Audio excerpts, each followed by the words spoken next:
Hello, everyone. I'm doing a new series called the Ettore Files, and let me just talk about that for a minute. Major Michael Ettore was with us in episode 140, and we had a great discussion about his time in the Marine Corps. As you well know, he came in the Marine Corps as a young private, as a young sergeant. He was the youngest drill instructor on the drill field, attained the rank of staff sergeant, and then was commissioned in the Marine Corps. And as an officer, he served in combat in Grenada and also in Desert Storm, highly decorated, and was also awarded the Lethbridge Trophy. So we had this great episode where we talked about leadership.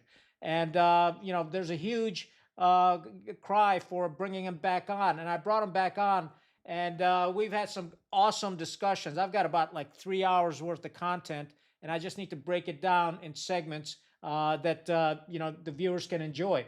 And the reason I'm doing the Etor Files is really quite simple. It's really for the future generations of the Marine Corps. And what I'm talking about is the young officers, the staff NCOs, and the NCOs can learn from a Marine like Mike Ettore. Because not only was Mike successful in the Marine Corps, but he's also successful when he got out of the Marine Corps. He worked for a company called K-Force and was a senior executive at the C-suite level and was wildly successful within that company and was known for his leadership quality. He's written like 7 books on leadership. Mike is somebody that I also look up to, not only as a Marine, but as a person. And he's got some incredible qualities. And so I'm going to break this series down into 3 different segments. So in total, the Etor Files will have 4 segments, starting out with 140, and then we'll do this segment. And then every week I'll post the subsequent segments. So I hope you enjoyed this episode, and I look forward to sharing the next 2 episodes with you. So on that note, let's dig into it. By special demand, I've got retired Marine Mike Ettore back, and I'll put the link up to the first episode that we did where he talked about his career in the Marine Corps, and then at the end, he talked about Marine Corps leadership and his thoughts about Marine Corps leadership. And in the last episode, we only got through one question. And I'd made a list of questions for Mike to answer about his leadership. And just as a quick reminder, Mike has written 7 books on leadership. One of the books that I have here is called Trust-Based Leadership. And I'll leave the links, and I highly recommend that you start reading these books if you're into leadership, and they really apply not only for on the business side, but also as a person, how you can improve yourself as a human being. And I've started to go through these. They're fantastic, Mike. I mean, I really love them. And we're going to talk about that today. But there's essentially 4 things that I've asked Mike, or 5 things that I've asked him to answer today. The first one is, what are some of the traits and habits of good leaders, staff NCOs and officers? That's the first question we're going to delve into. And the second one is, how can the military develop better staff NCOs and officers, based on his experience in leadership? And then the next is, as when Mike retired, he went to a company called K4 and worked at a very high level, C-suite level. And so I asked him, how did you apply your military leadership when you transitioned to the corporate side? And he's going to talk about that with us. And then the fourth one is, what are some of the leadership lessons that he learned writing these books and his research? And the last question is, everybody talks about Mike had a fantastic career. We talked about it last time. He obviously, highly decorated in combat, and then the Lethbridge Trophy. But, he just had a great professional reputation. I'd heard about him, and I kind of tried to follow in his footsteps. Did he make the right decision retiring from the military? We're going to talk about that. But Mike claims that he is an expert in leadership. I believe, as I mentioned last time, that he's a leadership expert. This man has written books, and every time I go into it, I delve into it, and a light bulb comes on. And when I close the book for the day, or when I finish it, I'm definitely smarter. So I'd highly recommend that you do that. Mike, I want to welcome you back, sir. Thank you for taking time out. I know it takes a lot of time and effort on your part, because you really have to do the study and the research to be able to talk to Digimob, and because they're very critical, as you well know. And most of them are Marines out here, and they love you. I mean, honestly, the comments that we saw last time were fantastic. So on that note, I'll hand it off to you, sir. Well, thank you so much for all of the kind comments, Assad, and for another opportunity, especially after I went rogue on you the first time.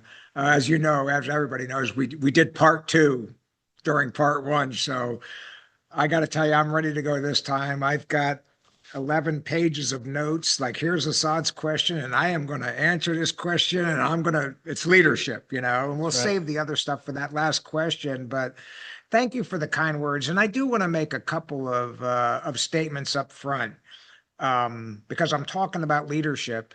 And when you put yourself out there as a leadership guy, and what you're alluding to is in my book, I leadership experts, in my opinion, are the guys that are academics, work at, Wharton School of Business or stuff like that, and they're excellent and they reckon, really good. I've read all their books. I've learned from them.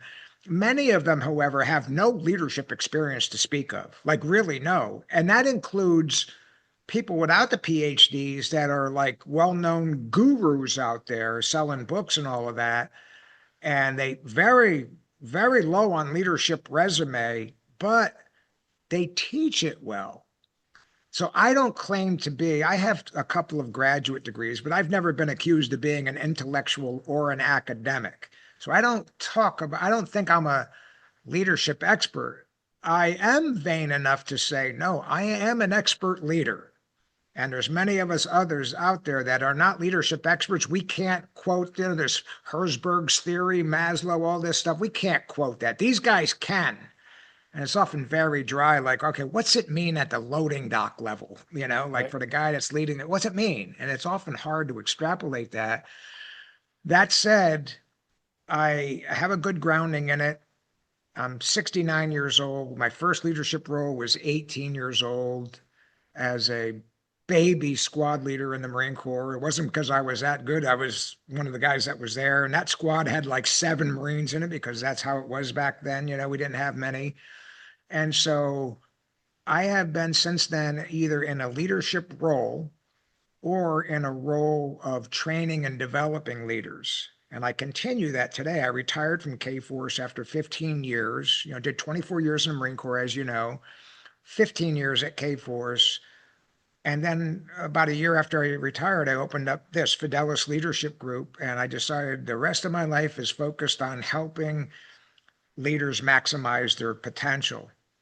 So anytime you put yourself out there as a leadership guy, and here's this guy arrogantly saying he's a leadership, I'm an expert leader, people are like, who the hell is this guy? And I'm the first one to tell you, and what I'm telling your audience is, I like to think I'm a humble guy. Who is this guy? I'm nothing special.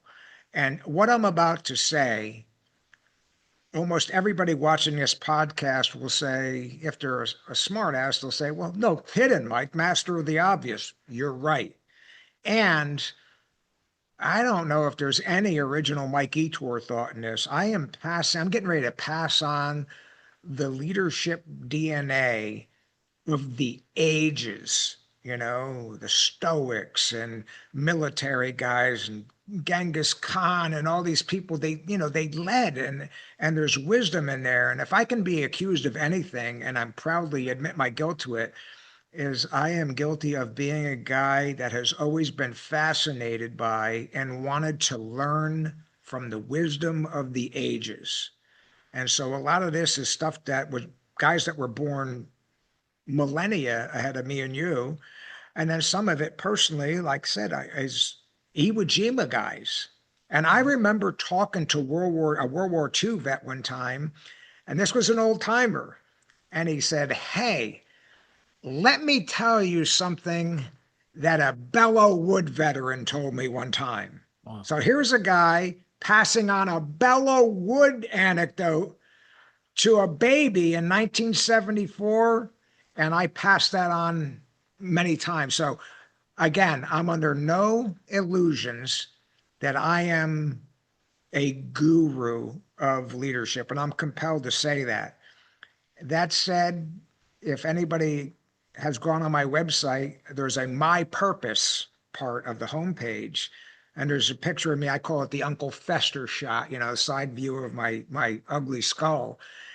And it tells you really what's Mike Ettore's reason for being right now. And the bottom line is my reason is to help people become better leaders while I'm alive and after. And I'm really big on legacy.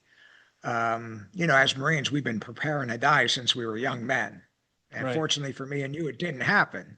And then, of course, mortality hit me. All of a sudden, I was doing well. All of a sudden, boom, cancer patient, lifelong cancer patient. And who knows what else is cooking up me on a delayed time fuse. So I've always appreciated, I had a few religious moments, those Rolex moments in the Marine Corps in combat. And I've always appreciated every single day and night, Assad. And so my whole legacy is I am going to leave behind good leaders who can further spread that leadership DNA. And as you know, we talked about that, I think the first time, Genghis Khan impregnated thousands of Hmm. captives, women and all that. And his DNA can be traced all over Asia, all over. Direct, they can figure out who he is. Yeah, Yep. I'm one And of them. so I am not going to impregnate people, but I hope Yeah, to impregnate people with the minds. leadership DNA of the Yes. ages, so that I would be thrilled 5 centuries from now to some of those lights are still lighting up on the 23andMe equivalents of the day. So with that, that's enough of a disclaimer. Me trying to, hey, Assad just invited me. And so I'm the expert of the day, I guess, and I thank you for this opportunity. I do want to, before I answer your question, Assad, though, I want to start off with some what I consider bedrock Sure. orientating principles as I see leadership. I was at a leadership conference once years ago as a civilian on my own dime. K Okay. Force didn't pay for it, which is a testament to my what I've learned and what I preach is lifelong student of the art and science of leadership. I'm still learning. And I think on the second day of a three-day conference, they said, we want you to write a one sentence definition or explanation of the importance of leadership, what you feel it is. And I came up and I put this graphic out quite a bit on social media. The greater than sign, I Mhm. put 4 words, not even a whole sentence, 4 words. And it is leadership is greater than culture. Culture is greater than strategy. And strategy is greater than tactics. Most people want to go right to strategy and tactics. Right.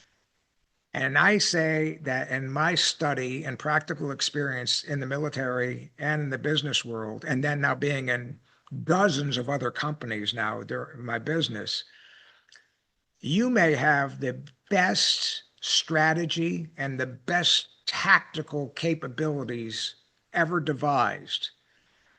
But if you don't have the culture that can enable and execute that, Yeah, then it's not going to mediocre work. Yeah. results at best. And the reason why you do or don't have that culture always, always, always goes back to that left quadrant leadership. And I have never found an organizational problem in the Marine Corps or the business world that didn't ultimately trace its DNA back to leadership decisions that were or were not made. So I want to, that's just Mike Ettore's opinion. So now getting to your question, the question I'm looking at my notes is, Mike, name some bedrock traits of good habits of good leaders and staff NCOs and officers. They have different roles. What do you think about this? Their roles and responsibilities. So again, some fundamentals. Now I'm answering for all leaders, Marine Corps, officer enlisted, business world, teachers, whatever, people in charge of the Girl Scouts. So I say bedrock traits for all leaders: character and integrity, non-negotiable, impeccable, beyond question. That is, if it's a pyramid, that is the bedrock, literally the foundation under the Great Pyramid in Egypt. Character and integrity, and I am a broken record on that. I will not yield on it. The next one for all leaders is you have to be humble. You have to have humility.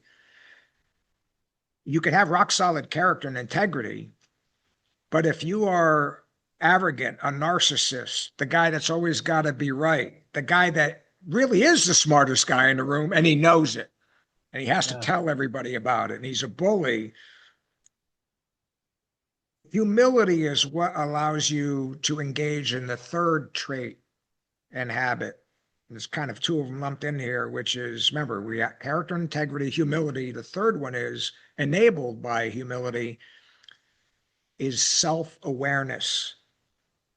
And a self-aware leader has the ability to consciously engage in brutally honest self-assessment. All of the accolades, everything that they're getting, they don't believe it. They like it, and they Right. know a lot of it's true, but they know I have faults even if they don't know about it. And I can get better at this, or I blew that one badly, or this is a big deficiency in my game. So we've got character and integrity, humility, self-awareness, brutally honest self-assessment. And then now we're getting into behaviors. Leaders must lead by example in all that they say and do, 24/7, 365. The Marine Corps way of saying that I learned is leaders must always show others what right looks like. And all of the above, Right. character, integrity, humility, core values, blah, blah, blah. And then last but not least, a very sweeping statement near and dear to Marines is leaders eat last. And all that statement implies, and you know what it implies to people like us, Assad, is the true servant leadership. John Lejeune's officer to enlisted ratio. We love our people, blah, blah, blah. We take care of them and all of that. So those are my 5 bedrock traits. And I boiled that down further into, let's go a little deeper in leadership by example. I say this, very high level. What's that mean, Mike? It means a leader at every level must do 3 things constantly every day. They have to set the standards, they have to live the standards, and they have to enforce the standards. And if they can do that, everything I've said prior to this is going to take care of itself. And then last, before I really get into answering your question, again, orienting everybody, I'm going to list 3 main duties as a leader. And I guarantee you, and every military guy out there, everybody that's gone through a leadership course knows the first 2. Accomplish the mission, look out for the welfare of your teammates. Right. Well, because it's my book and I get to decide that there's a third one, I put it in there. And I say, I assign world class. You want to be a world class leader? Then there's a third one there. That every Marine I told says, well, it's implied in the Marine Corps, but you're right. It's not written down everywhere. So accomplish the mission, take care of your people, and train and develop other leaders who are in turn capable of training and developing other leaders throughout the ages. And I say, if you don't do that third one, you can be a good leader, but your DNA will stop having an effect the moment you leave that organization, and the people that you've trained leave the organization unless they're passing it down. And I have found, even in the Marine Corps, there are many great leaders, I mean, really good ones, that don't seem to understand. They just don't pay enough attention to mentoring others and training others. Captains not having little PMEs with their lieutenants and staff NCOs and NCOs and all of that. And I found that the very best ones did that. Nobody made them do it. They weren't getting evaluated on it. It was on their own personal time in some cases, but the very best do it. And even out in the business world, Marines, sometimes we look at the business and these guys don't get it. No, many of them do get it. And I've seen many learning organizations where they do book studies. No, they are learning. They are training. The guy realized, I got a duty to train others here. So enough on that. I will say this last thing, last grounding statement. If someone asks me, and they often do, Mike, you said so much in that book, 5 laws of leadership, this and that, checklist, principles, traits, just boil it down. I will say this, in my experience in the Marine Corps and the business world, most of the people that are successful, in fact, almost all of them, they do most of what we know as the leadership traits and principles. They check most of those boxes on most days. And I say, if there's anything in my books or anywhere, if you can print those out and laminate it and keep it on your desk and evaluate yourself on that every day, if you can check most of those boxes in most days, you're probably going to do okay as a leader. And then operationally, we've got the classic 9 principles of war, what we are called moose muss and all that. Right. But the first one is objective, offensive, the economy of force. And I've written a book on it, Principles of War for the Corporate Battlefield. And what I have found, because I do have a foot in each domain now and did well, I've listed historical examples. Most military operations that have gone well have followed most of the principles of war. Most that didn't violated one or more. No unity of command. Afghanistan and Iraq, ultimately, for most of it, no objective at the highest level. I got emotional about that last time. No objective. McKenzie, I guess we didn't really tie up well with the civilians. I'm like, I wanted to shake him and throttle him when he said that. And so there's lessons to be learned there. And so if there was 3 checklists I would recommend people search out on the web, and maybe I'll give you graphics and they can print them out or whatever. We'll post them. Yeah, we'll post them. Leadership traits and principles, 9 principles of war. If you're going to use any checklist, use those. Even civilians, use those. Figure out the civilian equivalent in your environment. You're going to be okay. All of what I spoke about so far, Assad, there's a term in corporate America that the auditors, public auditors, will come in. I mentioned this in the past, and they will ask me and my people, tone from the top. What tone from the top is the senior guy bleeding through the organization? And it's so important, as you and everybody that listens to this knows, inevitably, the members of an organization will inevitably mirror the character, ethics, morals, and behavior of their senior leaders. I've never seen a great organization with a very flawed leader at the head of it.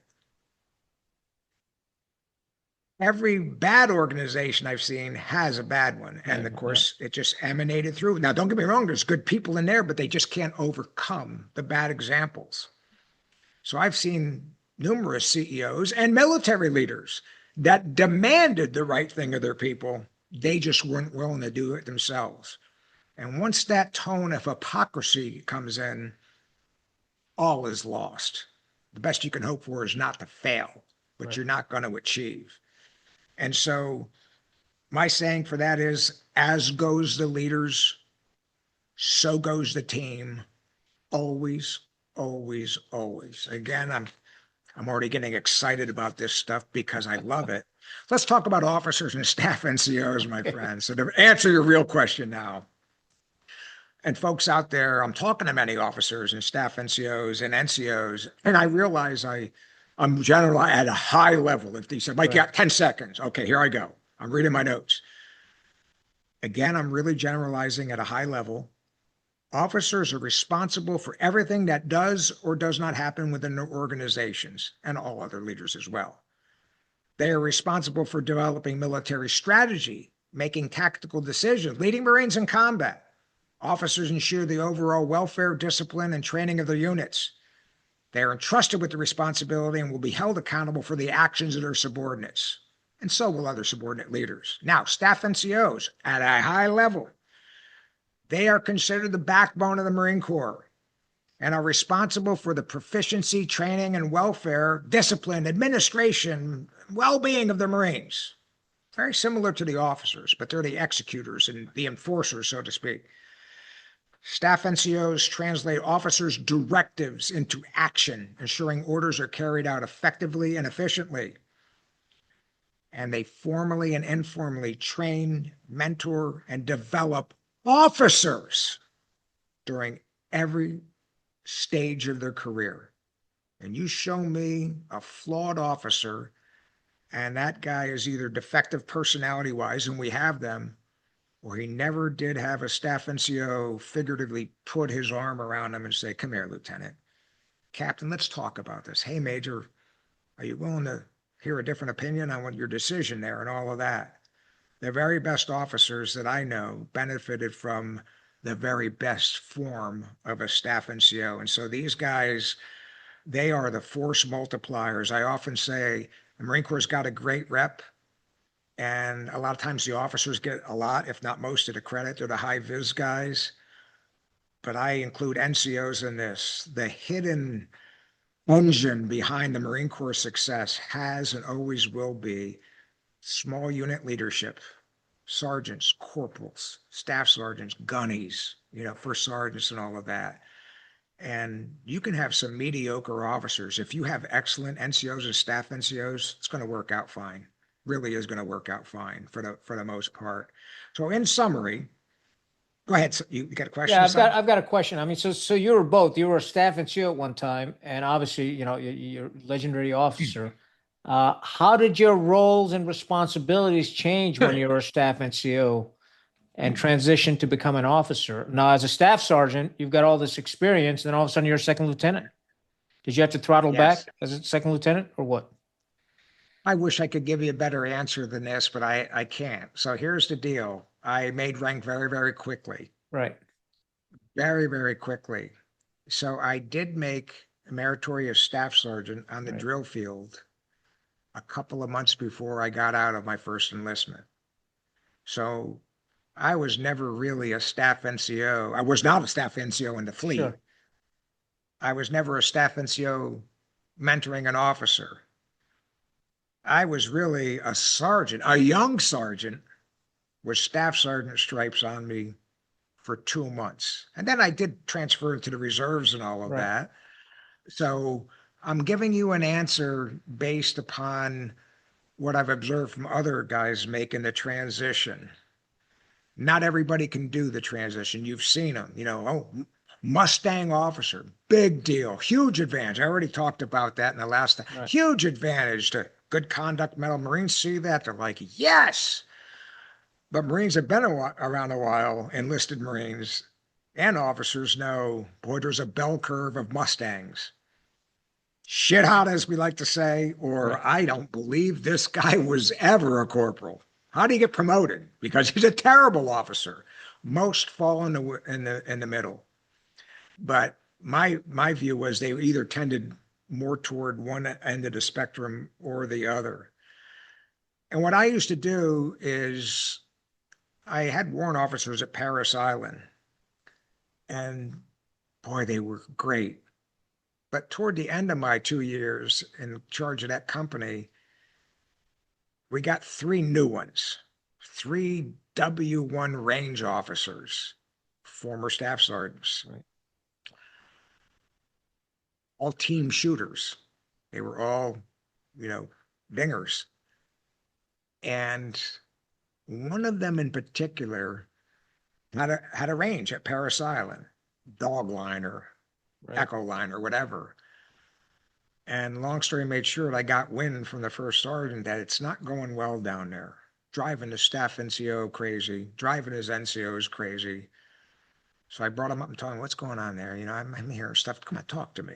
He said, well, I don't, blah, blah, blah. So eventually, about the third time I counseled him on this, I said, hey, do you still have your remember those green books we had? We used to buy those green, So do you still have your green books, your green monsters from when you were a staff sergeant? He goes, oh, yeah. I said, you got them? I said, yes. I said, all right, I'm giving you a homework assignment. I want you to come in next week. Between now and then, I want you to read your last green book as a staff NCO, and then I want you to open up your warrant officer one, your brand new W1, and I want you to see how much that you were doing as a staff sergeant, you're doing as a warrant officer. And how you would have felt if you got an officer of any stripe, lieutenant or warrant officer, that was doing those duties. You would have said, sir, that's my job. Let me do that. Tell me what needs to be done. I'll get it done. And I told him, Joe, not his real name, Joe, I'll bet you're going to find out that you're wearing these bars, and you earned them, but you're really behaving like you got those staff sergeant chevrons on. And he turned beet red, Assad, beet red, because he knew. I don't even have to read the book. He is absolutely right. I haven't made the mental shift. And I find that anecdote is very applicable for a large portion of enlisted and staff NCOs, corporal sergeants that become commissioned officers. Not everybody can make that mental leap. And something that you may not be aware of, my friend, and some of the younger guys, but the older guys will recognize this. Around 1968 or 69 or so, the Marine Corps needed a lot of officers. It swelled, I think, from 170, 150,000 pre-war to now there's like 400,000 or 500,000 Marines, and a ton of them were in Vietnam. They needed lieutenants. Sure. So what they did was they commissioned hundreds of sergeants, staff sergeants, and gunnies, made them temporary second lieutenants with the understanding these are temporary commissions and you're going to revert someday. So if you made you lieutenant and you're a staff sergeant, and by the time you get reverted, your year group is a gunny or a master sergeant, that's what you're going to do, but you're still going to get to retire at a captain, which is usually a higher pension and all of that. I've had many guys tell me, Mike, we were guilty of what you just said about that warrant officer. We put bars on, and we just continued in many respects acting like staff NCOs. When we were staff NCOs in the 50s and 60s, NCOs and staff NCOs, officers were never involved in field day. Never. Yeah. First sergeant below had that. Now, officers could walk through barracks and were expected to any time just to see how the Marines were living. But that was an enlisted run show. And all of a sudden we get back from Vietnam and we start doing that. And that promoted, now it's like if somebody's hearing this, they're like, what are you talking about? Lieutenants and captains have always been involved in field day. Nope, not always. And that is just one example of how over time the authority and responsibility vested in NCOs and staff NCOs has been transitioned to officers, and it's totally unnecessary. So as a dinosaur and an older captain, when I took over companies in the fleet, that's what I had my company. I said, we're not doing it. We are not doing it. You guys get to do this. First sergeant, you got it. And you got it to the point where the gunny's in charge. And when that company gunny comes in and says, first sergeant, good to go, that's all you need. And so you're not the prime driver. And I expect when I come in the next morning, hey, sir, field day went great. Barracks are looking good, And so I tried to redelegate that authority.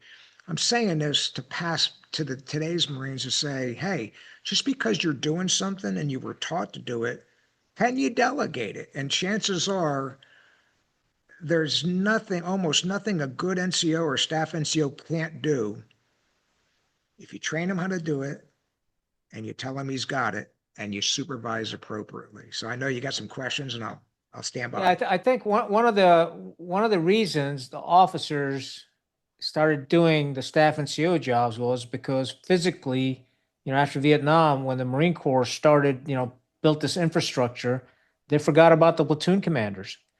So, I started out on the West Coast, and there was no place for platoon commanders to be in the company office because they're so damn small. So what the companies did was they pushed the platoon commanders down to the barracks. They took one, one of the squad bays or a big room in the barracks and put them down there. And, by physical location, they just got involved in the barracks lifestyle. So that was one part. On the East Coast, if you remember, there was the first sergeant office, there's a company commander office, and there's a big hallway. And, consequently, so, it was just wasted space. Now, some smart company commanders brought in their platoon commanders and, put desks out there to get them out of the barracks. That's what I did. I wanted my platoon commanders out of the barracks to let the staff NCOs do the staff NCO functions. And I think that tend to work better. But a lot of companies had the platoon commanders in the barracks. If you remember those two big rooms in the barracks in Camp Lejeune, Yeah. that one top side and bottom side. One was the rec facility, MWR room for the troops, and the other one the platoon commanders took over. So I think that's just a physical thing that we have to do. And I think the point that you bring up is, the officer, when you get promoted to an officer, you got to be able to throttle down a little bit once in a while and take a step back and take a look at what the hell's going on and inject yourself when absolutely necessary. And, rather than just ever being the know-it-all all the time. I think that's very important. I was very lucky. I was a platoon commander, for 2.5 years, a couple of different platoons, and I had some great staff NCOs, and we had a Yeah. great relationship where he'd tell me, "Hey, Lieutenant, back off. I got it. Roger that. Good, good. Uh, Yeah. so I think that communication is very, very important between the staff NCO and the officer. And if you're not talking, you got a problem, and you're heading for failure. I think that's critical. So yeah, that's fantastic. Thank you. Well, you're welcome. And that reminded me of something. And you have more experience than this than I do, my friend. And a lot of other people listening to this do as well. And I'm asking current active duty Marines, including now we got senior officers and senior staff NCOs who were NCOs Right. or Lance Corporals. Many of them weren't staff NCOs in Iraq and Afghanistan. They were babies. They were too Right. young. So listen to what I'm about to say, my friends. In today's environment and in any post pre-war wartime environment in the Marine Corps and the military in general, there's a tendency for most responsibility to be officer centric. Officers, officers, officers. Well, you got to have an officer there. An officer leads this evolution. An officer does this.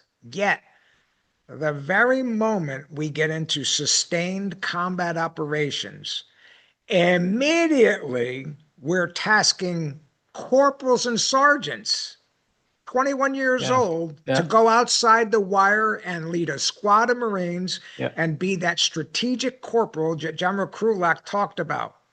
The problem is that may be the very first time that young Marine leader has been in charge, and there's no officer or staff NCO breathing down his neck.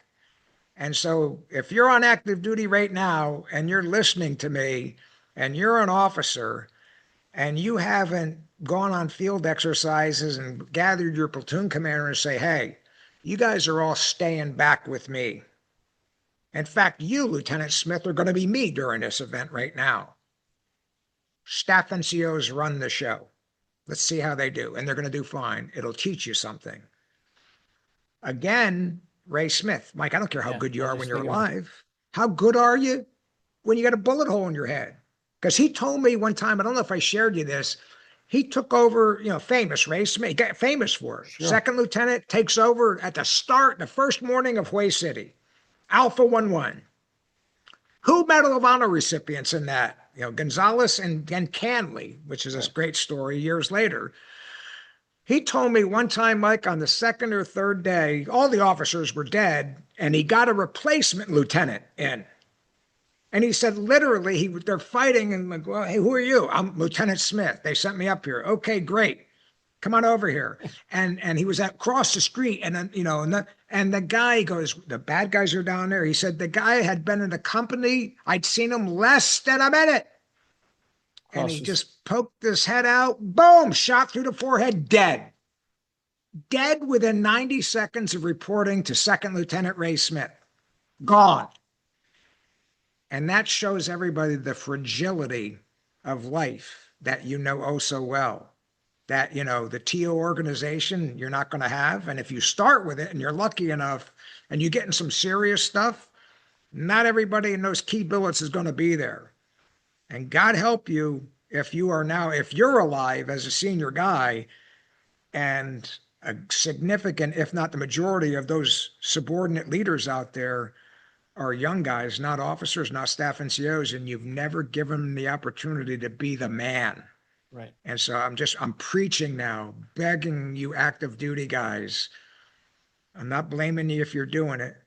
It's easy to fall into if you don't remain aware of it. let some staff NCO and NCO led evolutions go. Make it happen.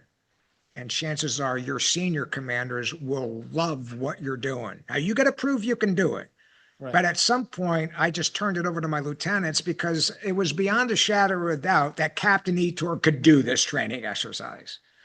And I told my battalion commander, who told the MU commander, hey, sir, if you're okay with it, on this one, on this raid, over the horizon helo raid, Mike is going to let Lieutenant Schweitzer, his XO, be the company commander. He's going to be right there with him. And he's like, Right. I think that's a great, that's Wheeler Baker. I think that's a great idea. There are other MU commanders and battalion commanders who say, well, I'm a battalion commander. I don't know about this. I don't know what would the MU commander think of me? And Al Gray caught me doing that one time in the field. He caught me doing it. I heard, I'm out there and NCOs are leading, my staff sergeant's right with me. I'm a platoon commander. And all of a sudden we hear a Jeep, and there's a Jeep coming over the little Yep. mounds of dirt and all that. And I looked, it's Al Gray. He gets out, comes over like he always sees me. I'm the lieutenant, punches me in the arm. How you doing, Yep. Lieutenant? What's going on here? I said, well, sir, if you can look out there, you'll notice that I'm here, the staff sergeant here, NCOs. I got an NCO being the platoon commander and the staff sergeant, and I've got NCOs out there doing it. In fact, in a couple cases, we got lance corporals replacing their corporals. He friggin' loved it. Yes. He goes, that's awesome. That's exactly what we did before Korea and all that. And you're great. And now I wasn't doing it to curry favor. He just happened to stumble onto me. Sure. And he was such a squad level guy. I always wished that he would have taken a note. Write that down, Aide. I'm actually going to cover this and say we need to do more of this on the division level. Now, Ray Smith taught me that. So it was infused in the battalion. I wasn't the only guy. We were all doing it, Right. But when I described that to my peers from other battalions, I said, oh no, my company commander would never let me do that. And there is never a time when we're in the field that he is not running the show. And I just thought that was sad, And so again, off my soapbox, again, summarizing staff NCOs and officers. Officers, if I can use the analogy, Assad, officers are the architects of the Marine Corps plans and responsibilities and responsible for the successful, while NCOs and NCOs, again, are the force multipliers, the builders. If the officers are the architects, the builders are the ones that get the blueprints and actually put up that high-rise building. And that's the highest level civilian analogy I can use so that the non-military guys here can derive some benefit from it. But I think what anybody is getting from the last podcast and this is I have a never-ending love affair with corporals and sergeants. Never ending. Because I was one, and I know how young and untrained and eager I was. And I also know how much trust and mentoring my seniors gave me. And a lot of them were Korean War vets, Vietnam vets, and they knew the lesson. They had lived that lesson that you and I had just talked about, that I went on at length and all of that. So before we go into the next one, any questions on what I just said or any follow-up? No, I think it takes a lot of self-discipline right on top of the leaders to be able to do what you're articulating. And a lot of people are risk averse, leaders are, and they're not willing to take that step because they don't want the evolution or they don't want something to get screwed up and then they're going to get blamed for it. So, so I think, you have to have the self-discipline and the trust in your staff NCOs and officers to be able to do that. And if you have the trust in your staff NCOs and officers, they're not going to let you down. Nobody wants to, nobody gets up in the morning to say, today I'm going to fail. They try their best and, sometimes shit is going to happen. Things will go awry, but then you recock, right? And that's what it's all about. And that's what the training time's all about. And, by God, I'll tell you what, training should be harder than combat. And I used to tell 1-6, I'll train you so damn hard that when we get done with combat, you're going to find combat was easier. And, it was probably half and half, in my case, because we're up in the mountains fighting. But you got to really, really focus on the NCOs. We used to, as a battalion commander, I used to go into my NCO school. We had a battalion NCO school and squad leader school because everything was shut down at base. Everybody's gone to Iraq. And my staff NCOs would teach the courses, and I'd go in there and talk to every one of them because I wanted them to be able to think how crazy I was, right? Because they Yeah, have to be yeah. able to think like I do, right? And because those are the guys that execute. So I mean, it's right on the money. I mean, I think that's fantastic the advice you're giving, and I think that's a great transition. Is how do you do this? How do you train, develop better officers and staff NCOs? This is a great segue. And where are we falling short in this, in your experience and in your contacts with the hundreds of Marines that you talk to? Yeah, I agree entirely with that. And I still have a good network. And I just challenge the active duty guys that are out there right now, the majors, lieutenant colonels, and colonels. I mean, it's rare now to see a major that has, unless he was former enlisted and all Sure. that in Iraq and Afghanistan. But I ask the guys on active duty that were in Afghanistan and Iraq in a combat unit, like they're not fobbits, they're like out there, Right. outside the wire. And I would just ask them, you're saying it takes discipline to do this. These guys know when you go to combat, it's not an option. You're Yeah. going to be required to. So if you're afraid they're going to make you look bad in peacetime, guess what? Wait till you got 18 Yeah. squads out there. That's right. You can't control them all. And each one of them, if poorly led and untrained, can produce a worldwide incident, Yeah. Absolutely. you know, pissing 100%. on bodies and stuff like that. And you are in trouble, my friend. Yeah. So the time to, I'm saying this in the worst sense, the time to ensure that your ass is covered and these guys cannot make you look bad is Yeah. not in combat. Yeah. It's a Camp Lejeune. Yeah. So Absolutely. if you're a weak officer and nobody's going to admit that, if you're a careerist and afraid of marring your record and you just, please do it. Yeah. Okay, let's carve out that 5%. If you're a fine officer and you haven't been taught to do this, but you've been there, or there's somebody in your company that says, that old guy, he is absolutely right, sir. There ain't enough lieutenants to send an officer out with every patrol. Immediately, we're thrust right back into that stuff. And fortunately, we were trained, but some of us weren't, and there were mistakes made because that young guy, these guys, now we got 6 squads out there and they've never had any real authority. And now they have no shit. People are shooting at us authority. Yeah. Like we got to make decisions now. And each one of those could be on the evening news hours later. So I love what we're talking about. I'm passionate about it. And I implore active duty guys to at least consider doing this because everybody that I know with any experience in any conflict, prolonged, the Grenadiers and even the Beiruts, the short brush fires and all that, not necessary really. You can muscle your way through a day or 2 days or 2 weeks or 6 months and all that.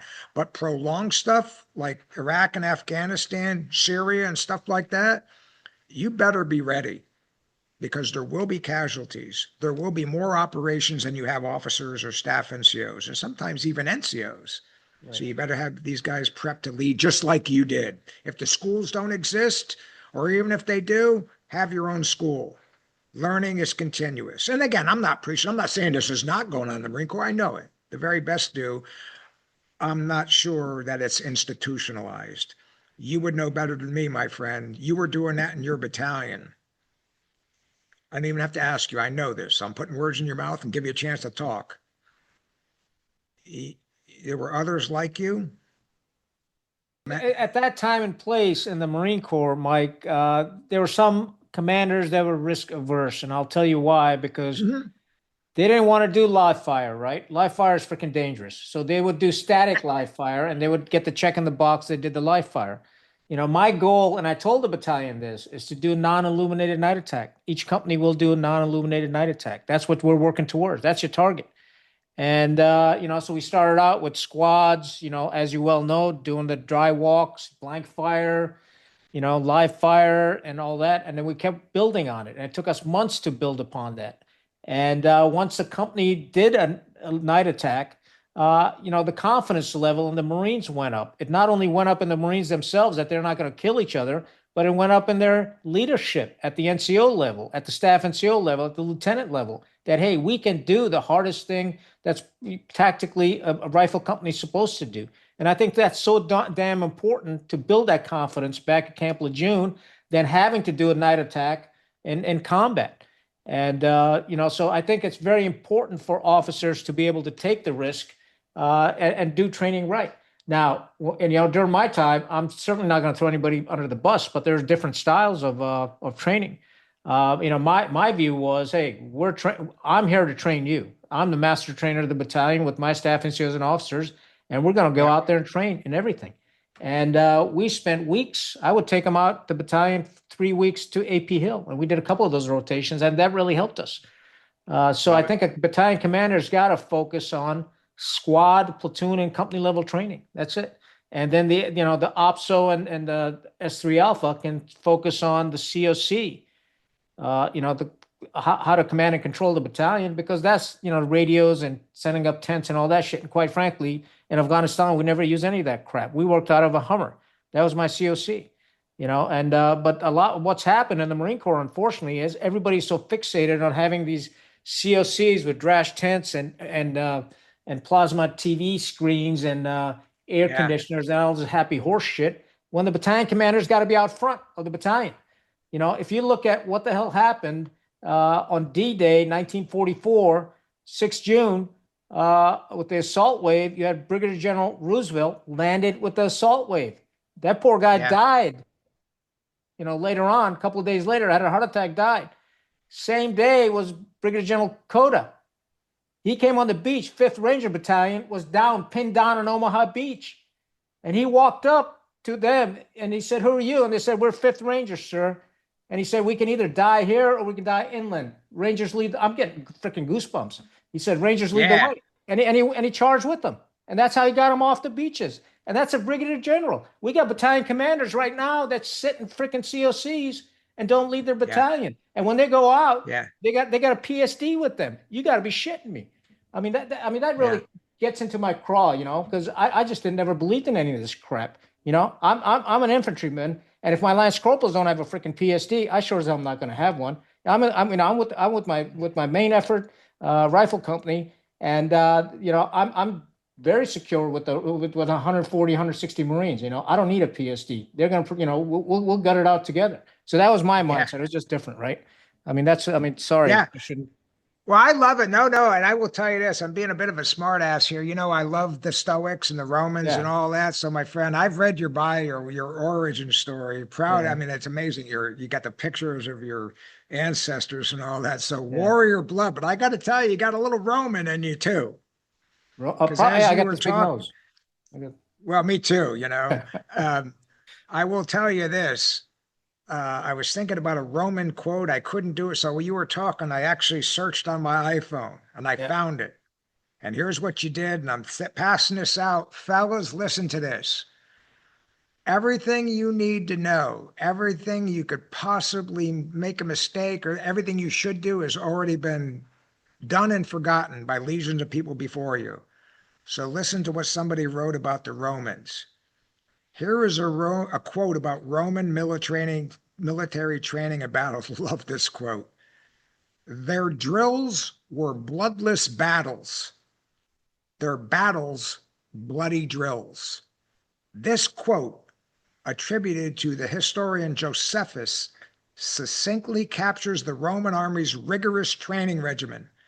It highlights how their exercises were so intense they mirrored actual combat, and how their battles were a direct application of their practiced drills. This dedication to training was a major factor in the success and the longevity of the Roman Empire. Okay, fellas, forget about empires. Switch empire with the survival of your Marines. Right. So if you did what the Romans did, and the centurion Assad Khan did, and others, you're going to be all right. So do your drills resemble bloody battles right now? Or are they artificially fabricated personal comfort Right.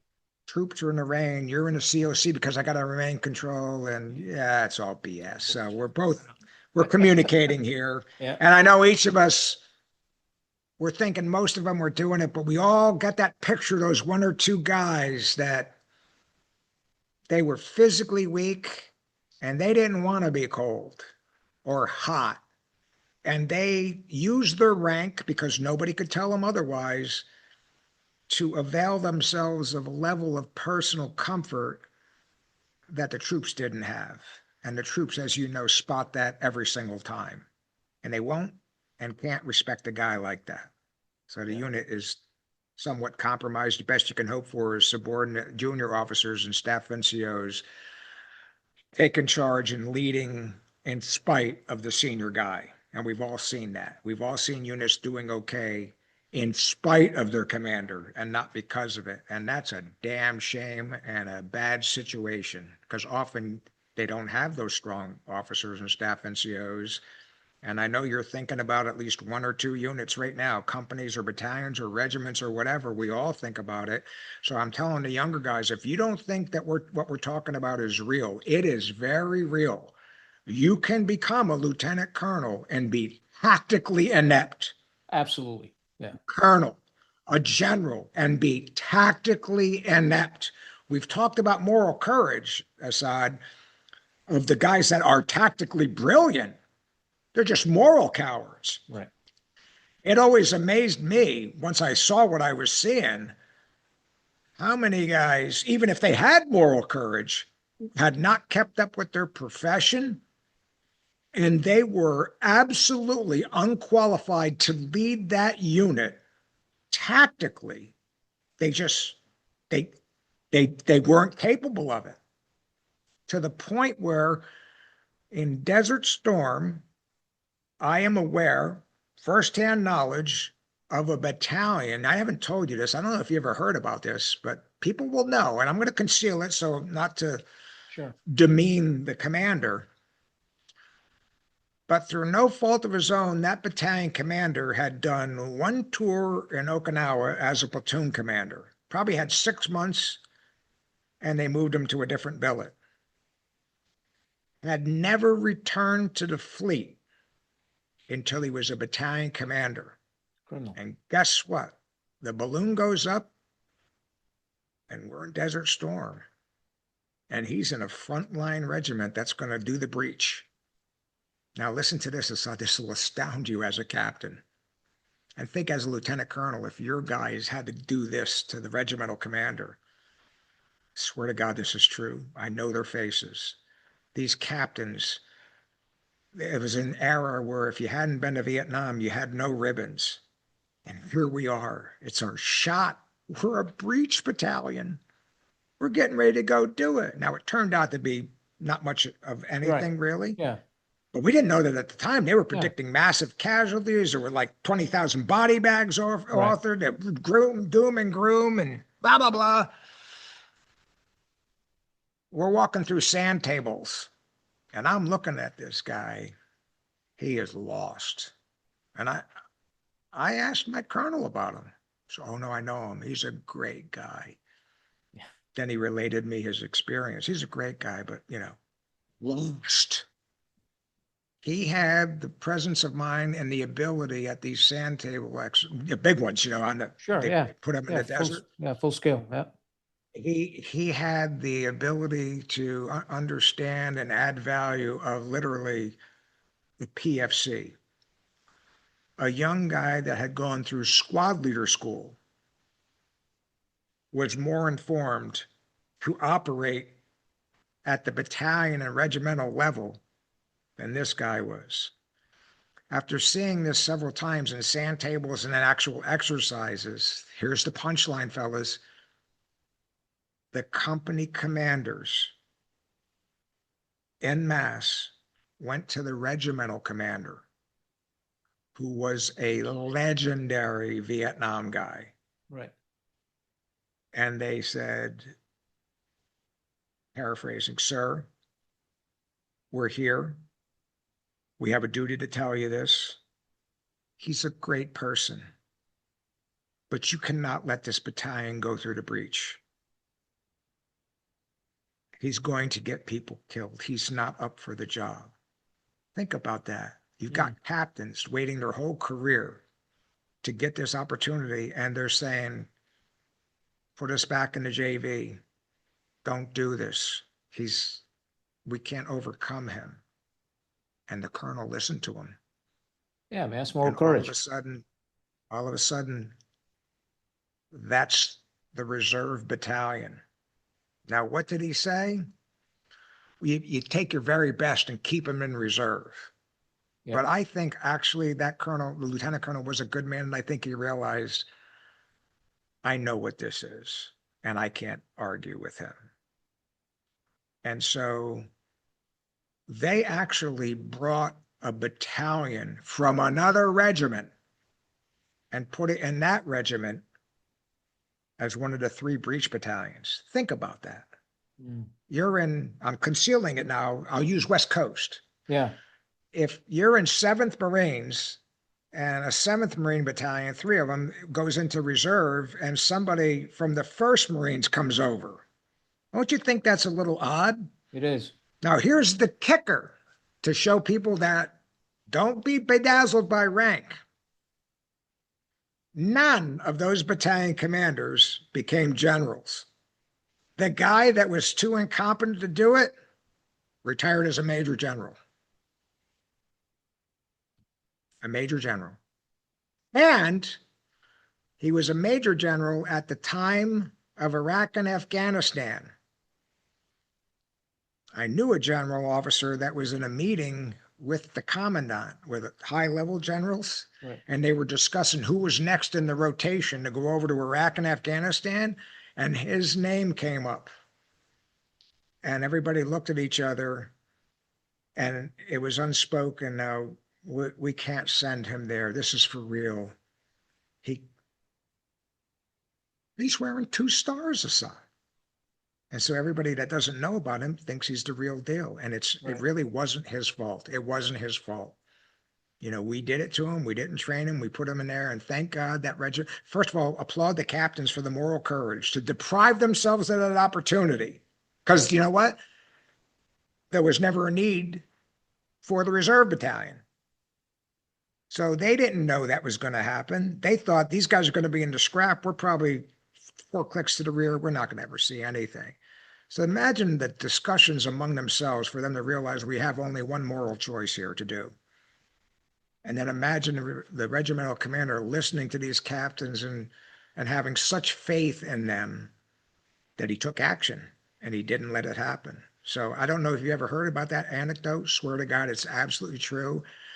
I've concealed it, but those that were close to me, they know exactly what happened, and they know exactly who I'm talking about. And I thought long and hard about sharing this, but I thought, at the risk of this person hearing it and being offended, if not ashamed or angry at me, there's so much learning value that can be extracted from this. I think I would be a coward if I didn't share it with the masses here. Yeah. And I'm glad you did. I know about this. I mean, I know who you're talking about, and I don't think we need to mention the name. But you know, the issue really not is, at all. Yeah, the issue really is it's the institution, right? So several episodes back, I did a presentation where I looked at many of these general officers, and the subject was troop time. And if you look at their careers, on the average, troop time for general officers is about 20 to 25 to 30% is on the average, right? In their careers, actual troop time. I'm not talking about commanding MEB headquarters and stuff. I think that's just the command element, right? I'm talking about actual troop time. You know, platoon commander, company commander, battalion commander, regimental commander, and so forth. And the reason for this is because we've inverted what an officer should be. Once Goldwater-Nichols Act came out and you needed to get that joint stamp on you, everybody started going towards jointness. So the joint duty was far more important to become a general officer, or a colonel for that matter.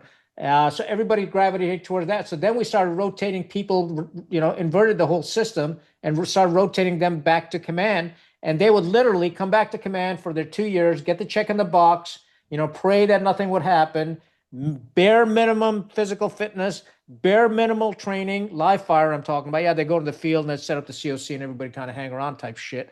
But the live fire they do would be static live fire. So you got some Mm. chuckleheads, of our mindset and great. We would sponge their ammo. Shit, you don't want Yeah. to shoot? I'll shoot it. We'll shoot it, no problem. So unfortunately, the Marine Corps, that's the Marine Corps' fault, and that's the Commandant's fault for for Yep. for inverting the system. And rather than having so my position was let's have a command track and a staff track. If somebody's a good staff officer, leave him that track. Let him get promoted. He can be a director of J5 plans or whatever and become a general officer. And the people that want to command, they're willing to take this risk. They've got the personality, they've got the moxie to get in front of the Marines and set the example and hold them accountable, put them on a command track. And that would be it's based on the German system. I mean, this is not anything genius. Mhm. You know this. I Right. mean, it's Right. German general Right. staff I'm talking about, and that's what we need.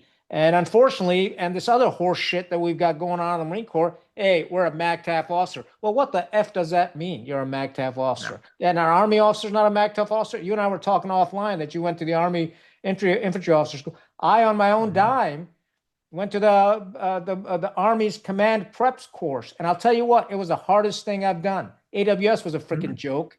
Naval War College was a joke in terms of, yeah, read books, pontificate, write a paper, turn it in, you're done, right? There's no tactical evaluation. And Yeah. School of Advanced Warfighting was, I mean, there's a lot of reading and stuff, don't get me wrong. But in terms of tactics, in terms of being a good infantry battalion commander, I went to Yeah. Leavenworth. I spent 2 weeks over there with those guys. Every day, Mike, we had to write an op order every freaking day. Yeah. And they've got a gray bear sitting next to you, and then they would put it in a simulation, and you have to fight it. And I'd walk Mm. away freaking covered in sweat. You know, uh, Love it. yeah, it was incredible. And I tell you what, when I walked out of there, I knew what the hell I was doing, and I was so impressed by it. I went to T.S. Jones and I told him about it, and he told me write it up, write an article for the Gazette. You know, being Indian heritage, we're businessmen at the end of the day. I said, sir, I'll write it up, but you want to pay for it? My TAD. So and he did. I thought it was great. But General Jones is awesome, and so I wrote an article about it in the Gazette. How to prepare battle commanders, and we need to really focus on the tactics of it. And there's some great staff officers. I have no issue with that. But the problem is when you Yeah. get a staff officer that's really smart guy, and you get a bona fide combat commander leader, it's a freaking Yeah. mismatch. It's olive oil and water. It doesn't mix well. Yeah. One, Yeah. that shit's still going on in the Marine Corps, unfortunately. We just got to do better screening commanders. We got to do better in training commanders. That was what we're talking about here. And it really starts at the lieutenant level. And if there's a company commander not like yourself that's out there, or E2 Smith that's seen actual shit, and I've been to Way City. I'll tell you what, these people were fighting just to Yeah. go 100 feet in one day, 100 Oh feet. yeah. Some Yeah. Oh brutal yeah. shit. I saw it. I Yeah. felt it. I felt E2, Christmas, Cheatham, all these guys that I've read about that I've, stood in their shadows. I felt them there. And, also Ripley. I went looking for the bridge at Dong Ha because I served with the Yeah. son, in 1st Battalion, 2nd Marines. And Colonel Ripley was a hero of mine. So I get on the train. I'm going to go find this bridge at Dong Ha. Stupid me. Did I realize, we're 40, 50 years later. They built a highway, so it's not a highway, right? It's the railroad bridge is gone. So I Yeah. found the river. I took a picture of the river and I sent it to him. I said, "Well, I think your dad fought here." That type of shit. But at the end of the day, we need to train better commanders and better officers and better staff NCOs. It's incumbent if we want to succeed. On that, I'll get off my soapbox.